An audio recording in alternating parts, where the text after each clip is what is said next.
বন্ধু-বান্ধৱীসকল আমি শাক-পাচলিৰ নাম শিকো।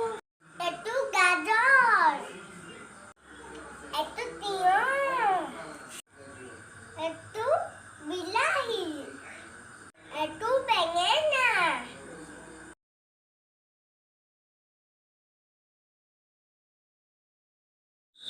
এইটো ৰঙালাও, এইটো নহৰু, এইটো আদা, এইটো পিঁয়াজ, এইটো চালগুম, এইটো জলকীয়া, এইটো নেমু, এইটো তিতাকেৰেলা, এইটো বিট, এইটো ফুলকবি, এইটো পানীলাও, এইটো বন্ধাকবি, এইটো কাঠফুলা,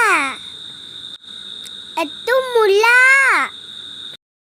এইটো মটৰ মাহ।